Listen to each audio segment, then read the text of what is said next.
our first guest on today's Big Blend Radio Champagne Sunday Show's research psychologist and award-winning author, Dr. Rachel-Kowert. She's also a mom to 3 kids. That's, she's got her hands full.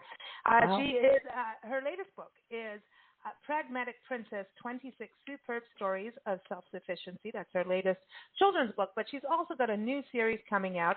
And the Pragmatic Princess actually kicked off through a Kickstarter campaign that was really successful, and she won awards from her book. And now she's about to launch this new series, and yesterday kicked off her Kickstarter campaign. So Awesome. we're very excited to have her on the show. I encourage you to go to the website for this new series, buildyourown.castle.com. See, it's about self-sufficiency and then doing it. Get it done. And you can also visit her website, rkowert.com. That's K-O-W-E-R-T, rkowert.com. So welcome, Rachel. How are you? Hi. Thank you so much for having me. I'm great. How are you doing? Doing good. We're happy in the sunshine of Texas. And I believe you know about the sunshine of Texas, right? I am born and raised in Texas. That is correct. See, Cool. and the roses started blooming today. So what does that say? They're yellow roses, too. There you go. It's a sign. It's a sign. It is a sign. But welcome to the show. It's really pretty cool what you're doing because your books are fun, but they're diverse and, just teach about strength. And we always talk about this. We have self-help books for adults, but what about for kids where, you start to think about things you think about yourself and what you're going to do and how are you going to build your own castle, and but also you're really showcasing a diverse world, not just in race, but also in abilities. I think it's amazing what you're doing.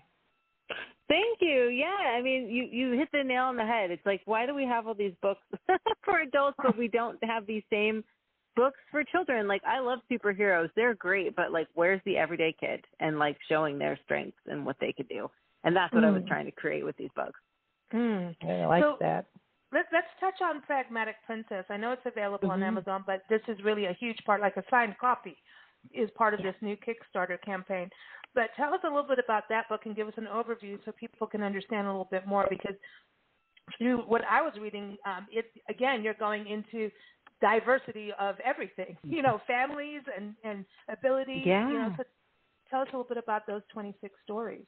Yeah, I'd love to. I was reading a lot of books to my daughter. She was 5 or 6 at the time, and I realized there was the recurring theme. You said it in the introduction, the girl in the heels who trips over the tree stump, and I'm like, come on, it's like this can't be the best that we have to offer our kids. And after doing a bit of research, I realized that it wasn't just a lack of female representation and, self-sufficient roles. It was also a lack of ability, a lack of background, a lack of traditional and non-traditional families. All of this is missing from our children's literature. So I got in touch with some friends of mine who are in publishing, and I was like, this is a problem. And they were like, why don't you try to write some stories to fix it? And I was like, that's silly. I write science books. I'm a psychologist. I write textbooks. And they were like, no, you should just try. And lo and behold, I tried, and I did. And I wrote this collection of 26 stories that really is just celebrating the power of the everyday. And I went through a lot of great lengths to make sure, there's families represented that have grandparents raising the child, or there's single parent homes, or there's various levels of ability and disability. There's a child who's extremely gifted who's represented in these stories, because I think that everyone should have the opportunity to see themselves in their stories, because as you mentioned, again, they're great vehicles for learning. And if you see yourself, you feel important, and the ability to learn from these stories is, amplified. And I also don't think it's just for girls to read. I think this is like a family kind of project. And I think the illustrations really, this is where we're at. I think illustrations carry such huge weight of attention, it attracts the eye and attracts kids in. I mean, how many of us actually now just listen to audiobooks more than, we're different. We need that visual, attachment. Yeah, Randall Hampton did the illustrations. He's a dear friend of mine. He also has a couple of children's books of his own that he describes as Dungeons and Dragons meets Dr. Seuss. They're very fun. They're called The Little Game Master. Cool. And he really, it's almost as if he saw the vision I had in my head and just put it onto a page. Like, we really just vibed very well from the very beginning. And, yeah, he brought it to life beautifully. That's really cool. And then, having, the whole family get involved with the books and the boys, too, because isn't it like we need the boys to be educated just like the girls about equality and self-sufficiency for all. It's individualism, really, right? Absolutely. And I even, when I did this Kickstarter, you only have 3 minutes to make a Kickstarter video, right? So you can only put so much information in there. But I was very clear to be like, it is not just for girls. It is just as important for boys to see girls as the heroes of their own story as it is for the girls to see that. I mean, I read stories to my daughter all the time that have lead male characters, all the time. Why is it not reversed? Well, one, it's harder to find a female-led story, but also people seem to think that it's not for boys when it totally is. No, because in stories, women get to be the wicked witch.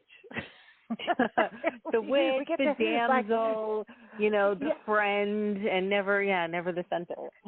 Yeah, the damsel in distress. Damsel in distress, or you're a witch making evil potions. So it's like, come on, we're better than that. Of course. Yeah. I mean, and let's see it. Let's see it in our stories and show our kids. I wanted my daughter to have a book. My daughter's name is Zoe, so there is a Zoe in the book. But I wanted my daughter to literally see herself, in the stories, doing her thing. Did she help in checking out the effectiveness of this story? Yeah, I did I read them all to her as I was, writing, and my mom was also visiting at the time when I was writing, and we made sure that it was, entertaining enough to hold the attention of a 6-year-old. So it passed the Zoe test. Oh, and so Pragmatic Princess, what are the ages, actually, when we talk about that? Yeah. For the book? Yeah, I say it's from 3 to 12, and the reason I say such a big span is because at 3, the stories are short enough that you can go through a full story and hold their attention, and they also rhyme, and rhyming is important for developing pre-reading skills.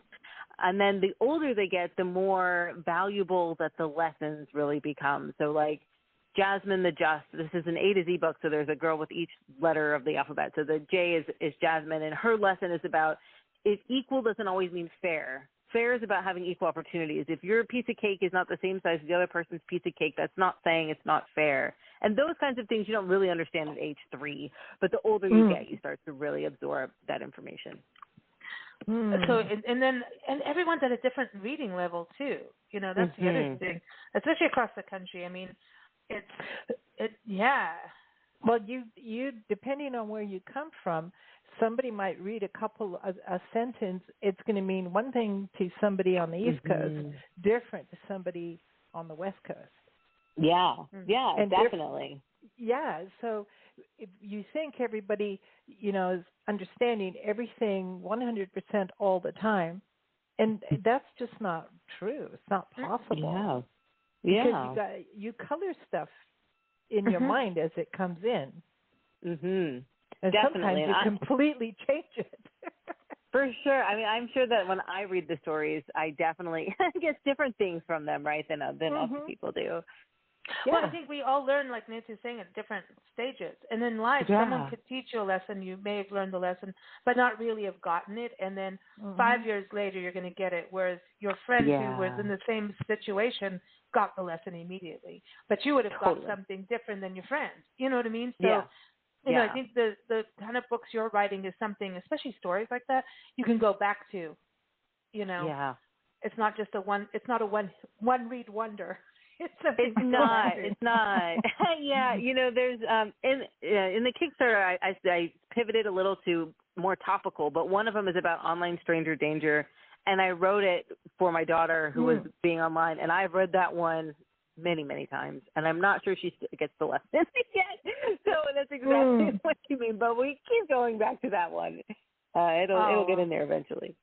Well, your Kickstarter, you did a Kickstarter for Pragmatic Princess. I did. You raised over $26,000, in a month? And in 30 days. So Kickstarters are typically 30 days long, and you have to meet your goal. It's all or nothing. So if you don't meet your goal, then you get nothing. and I raised $26,000 in 30 days. It was great. Awesome. Wow. Good and job. so people who invest in, like, they only pay once it's a go, right? Once it's like, okay, Correct. all these people have pledged, and then you know, it's like, hey, we're doing it, and then, you know, I watch musicians do this, and, you know, authors do it, and, you know, filmmakers, and it's really a cool. It's better than the stock market in a way, you know what I mean? It's like it's like a connection, and they almost. I feel like, you know, those who are backing you in Kickstarter, it's kind of a co-creative process, you know? Yeah, definitely. And you can't do it without them. You know, Kickstarter has provided an incredible platform for independent authors to be able to bring their ideas and their stories to life. I wouldn't have been able to do it without it. Awesome. That's awesome. And now you're going to do it again. And you launched last night, and I already see that the numbers are going up. Yesterday, right? Was it yesterday? June 4th? It was yesterday. Wow. You go, girl. Champagne toast. To you and what you're doing. See, it's responsible creativity, Nancy. You're champagne toast. Rachel's doing it. Yeah. I like it. The new series, I love this. I want to talk about the name, Tales from Cloud Canyon. Tell us about Cloud Canyon. Yeah, you know, there's a funny story about that, actually. Cloud Canyon is the location where the Pragmatic Princess stories happen. It is mentioned in a couple of the stories, and when I came up for the name of the location, I actually came up for it when I wrote the first story of Pragmatic Princess, which is Ava the Adventurous, because I needed a line to rhyme with Pug Companion. And I was like, what rhymes? And I was like, Cloud Canyon. It sounds magical. It sounds like a place people could live. So that's how the name came. But the new series of books are short stories that are focused on more of a topic than an individual, whereas Pragmatic Princess kind of explored the lives of these 26 girls. These three new stories, one talks about online stranger danger. One is about death and dying and grief and how you approach that conversation to a child. And the third one is about powering through failure and what does it look like to keep trying even when you're discouraged and you're failing at something new. I like that. Awesome. So would it be something you might entertain doing as, okay, so these are children's books, so maybe going a little bit older, young adult books, and then adult books. Still being maybe. We'll see. As my children get older, maybe my writing will also age with them, because honestly, the primary motivation was my own children, and what is it that's missing from their bookshelf? I don't have a book about what you do online when someone asks where you live. I love the Berenstain Bears. I love them. I grew up with them. But their Stranger Danger book is the guy hopping out of the bushes at the park. That is not as relevant to my child today, right? I need the book about the guy online who's not the guy who says he is. Yeah, we move so fast, you know. Yeah. The last 3 or 4 generations has just gone so fast. Yeah, really has. How are we keeping up here? And how do kids know how to use the internet better than adults? They know how to use apps and phones, and you know, it's like they're born with a phone in their hand. You know, basically. Yeah. You know, so I think it's these stories are important because it's also, you know, doesn't it get like, okay, so the pandemic happens, suddenly parents are now having to play homeschool or deal with online lessons where there's no true personal interaction, even though it's video, it's great, but it's not the same as your teacher and your peers being in the same room and study buddies and all of that. But suddenly parents are like, you've got to learn math or something, you know, it's suddenly, I mean, imagine being the parent, like suddenly you need to know trigonometry. You're probably fine with that, Rachel. But some of us are not. You know, like, oh my gosh, now like, I did that in high school. I forgot about it. What? You know, so all, you know, you're suddenly in this position, but it's also about things that happen in life. Like, oh, you have to have the big chat with kids, but you deal with one of the stories, the new ones also, you talk about on some of just like how to handle things, loss. You know, that is doesn't this give parents a tool to open that dialogue? Because I think sometimes it's very lonely, especially for new parents or even single parents.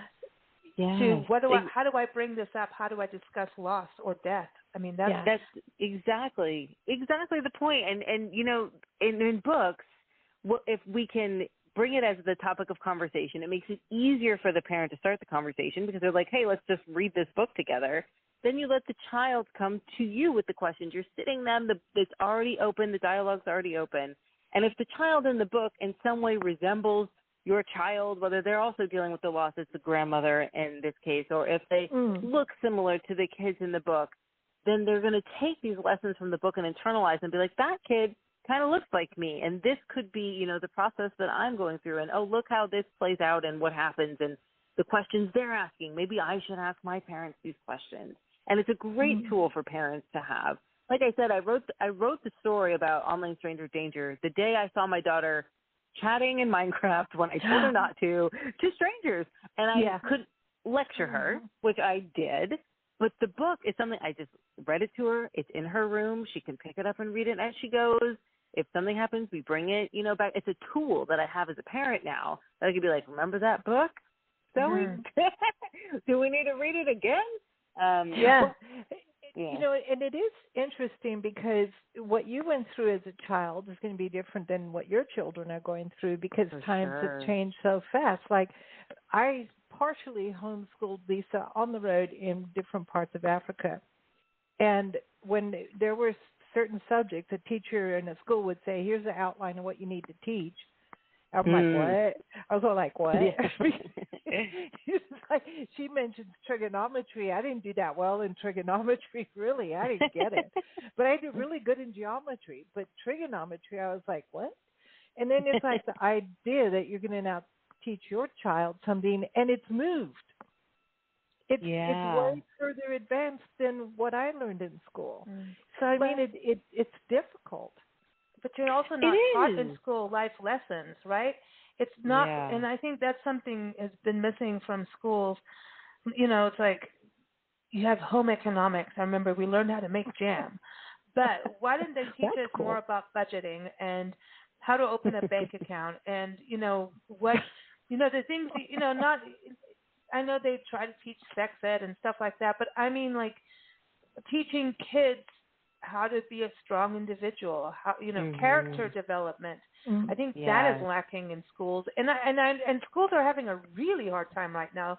We don't even have enough teachers that are actual. It's hard. You know, it's a hard job. They're beyond the, you know, there's teachers now that are subs, and they haven't even gone and gotten their degree in teaching. So it's kind of a scary thing right now in that families need all the help they can get. Let's just put it that way. Anything that helps have those discussions or help teach our children, you know, life lessons. I'm thinking about in the Kickstarter, the third book, which is about persistence through failing. It was based on my own experiences learning to ski. I'm from Texas and I live in Canada. I cannot ski. I cannot. And I took some lessons and it was horrifying. And that's where that book came from. But at the end, the last couple lines is something to the effect of like, your sheer will, your persistence for trying is often more important than your skill level. So if I just keep trying, eventually I made it down the hill. Do I like skiing? No. But at least I can get down the hill. Did you like jumping off the ski lift, the chair lift thingy? I did. Oh, you are so kind to think I even made it that far. I was just on the bunny hill.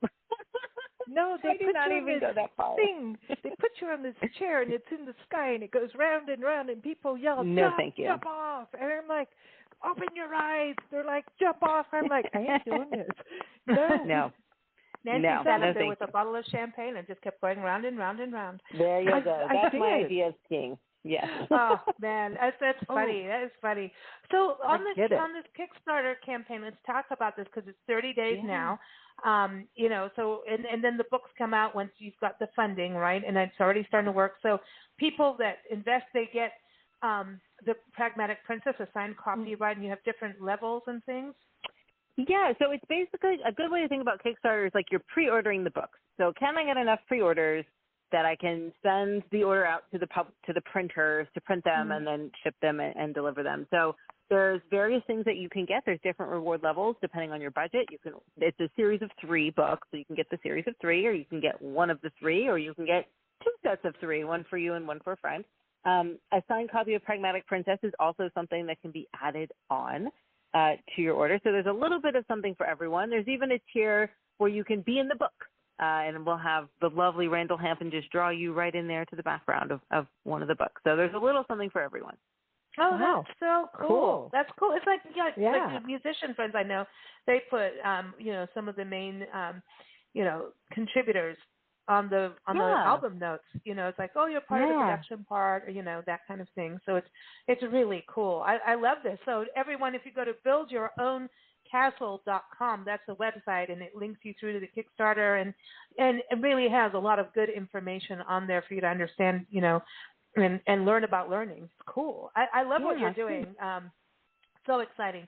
The more we can do for youth education, the better. Obviously, we're giving you a champagne toast because of everything, what you've created. I love this. What are you toasting to today? You know what? I got the same answer as you, the sunshine. I am so here for the sunshine. Winter was long, and it is glorious in Ottawa this morning. So. Oh, beautiful. The sunshine is good. I mean, it just heals and nurtures us and want to get out there and play. You know what I mean? Yeah, so, absolutely. Okay. I do want to touch on this, and we know we're going to bring you back on the show, especially when your books are out. And that's the other thing. So Kickstarter, so we understand, like, the production cost of printing. I mean, our magazines were in print for a number of years, and then also when Nancy had her magazine in South Africa. Let me tell you, that is some expensive, and especially because we always want to be full color, because we do so much on travel. It's like, we want full color, and they're going, well, now you've, like, quadrupled your cost, and what paper, and the whole thing. You're just like, no, don't do it to me, but it's true. So it's really expensive. And but once it's, funded and printed, will it be available, or is it only for, like, the people that have invested, or will it be available, like, on Amazon and bookshop.org and places like that? Yes, so it will be available on Amazon, but it will be a slightly different version. The people who back the Kickstarter get a little bit special of a version, the Kickstarter edition. And then shortly after, it should be available also on Amazon, like a second edition. Yeah. Oh, okay. So, because that's what you did for Pragmatic Princess too, right? Yes. You had the Kickstarter version, and then, so it's like the limited edition. It is. Yes. Come get your limited edition. I like that. No, that's cool. It's like, it's the specials. That's what we call them, the specials. Yeah, but if you want the specials, you need to join the Kickstarter campaign, right? You do, and yes. You've got, like less than 30 days, so, You have 29 days. Yeah. And counting. Yeah. And counting. Well, I love this because it's supporting, youth education. It's supporting independent arts. And it is responsible creativity, like what Nancy was saying. I think that's a very cool thing. And I know we want to bring you back on to talk about video gaming. But that's interesting. Would you turn your books into a video game? Like in some way? It's funny you mention that because, yes, I actually started to work on that shortly after Pragmatic Princess came out, but then COVID happened and everything happened. But I wanted, in Pragmatic Princess, the first story is Ava the Adventuress, and she has a little dog, it's a pug, and she wants to go on adventures. And I started working with a colleague of mine to create basically an updated version of Carmen Sandiego. So, but it's Ava and her dog, and you look at the clues where you are around, and you try to figure out what city Ava's in.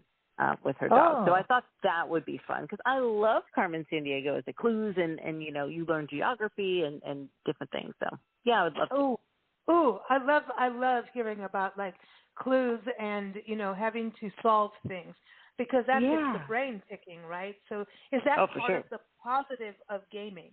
Is that part of it? Yes.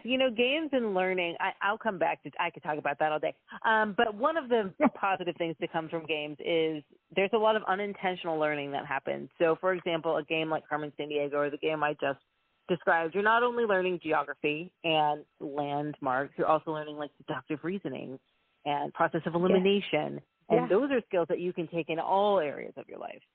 That's so true. That is cool. And Go ahead. I Nikki, see sorry. a lot of I just see a lot of big wide world of video games, and yes, there's always going to be negatives.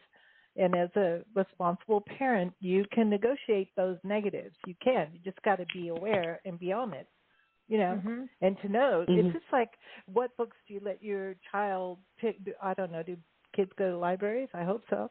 Yeah. It's like, yeah, well, you never know. What books do the children get to check out? You, as a responsible parent, need to see what your children are reading to a certain point to a certain age. Same with games, especially with games. Absolutely. And I have to say, like, as a parent, I learned a lot through Lisa, because I was like, oh, I don't know this. I can't let her read it till I do. But yeah, that's a good point. I mean, do you read your kids' books before you let them read them? It depends.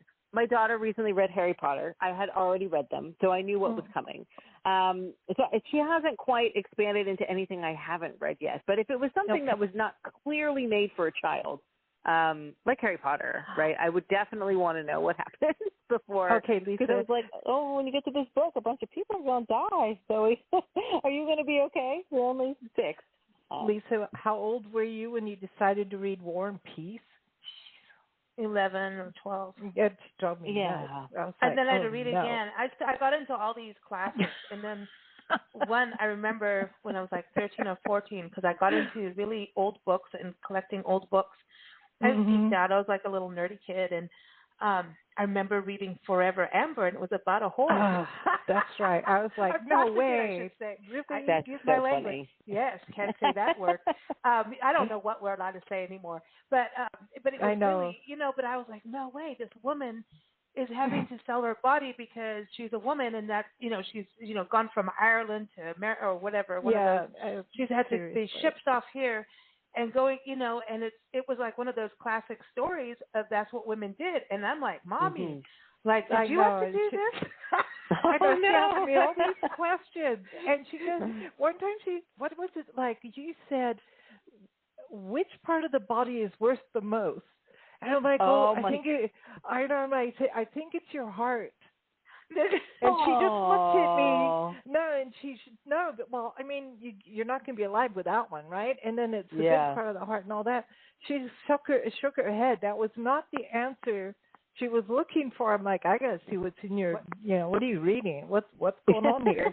Well, I got into all these historical things, but that's a younger, like preteen and teen years, and and there just wasn't anything written for me at that point. Now we have young adult books, but when I was growing up, there really wasn't. It went from kids' books to adult books. There's to adult a big books. gap. There was no gap, and that's what I liked about your books going to 13, because, and then you get into Mad magazines and things like that. So cartoon stuff started becoming, because that bridged the gap, like comics bridged the gap between child and then teens.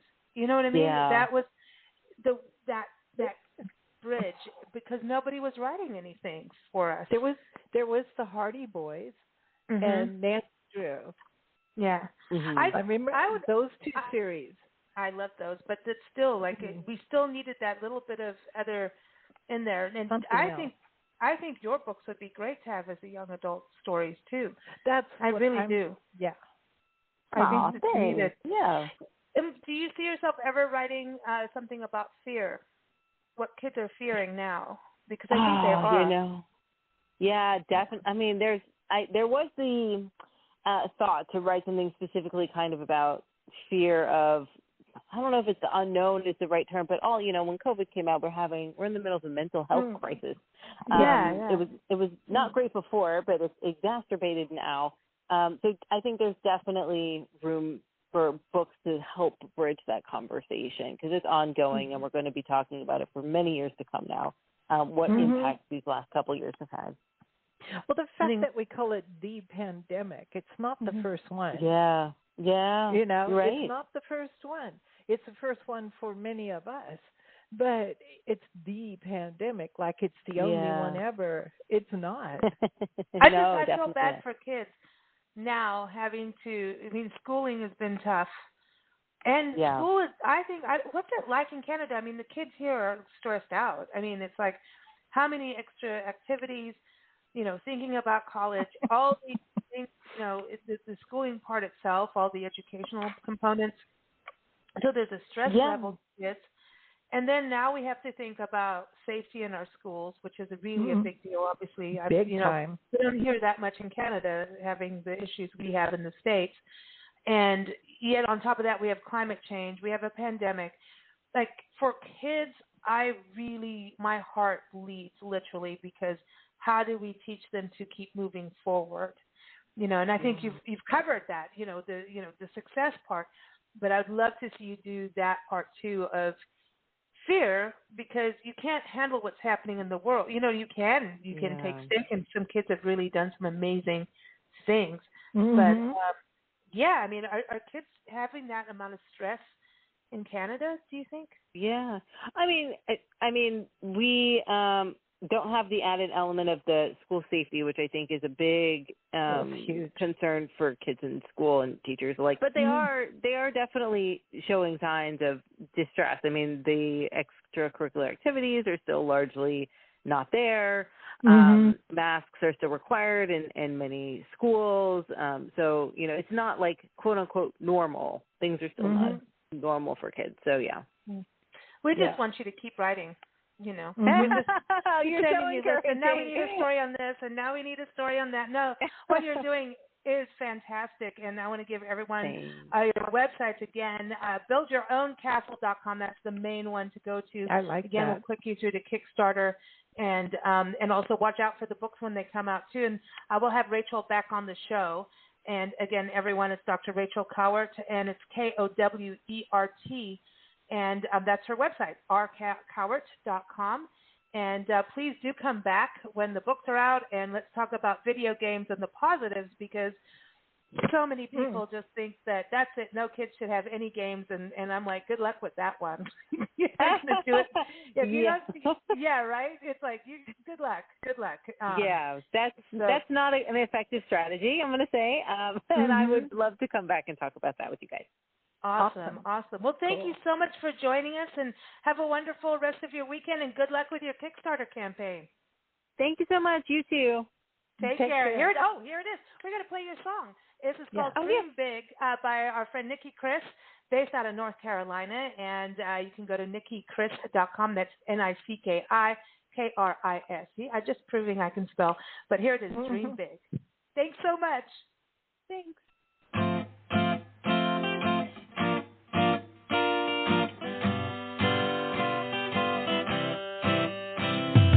Two little boys running wild outside, not a care in the world. Playing with their friends, let the fun begin. Fantasies unfurled, a bucket, some string, and someone to sing. Got a melody in my head. Mama, this is what I wanna be someday. This is what I said. You gotta dream big, aim high, be yourself and shoot for the sky.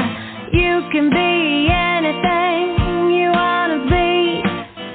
All you have to do is believe. Take pride in yourself and open each day.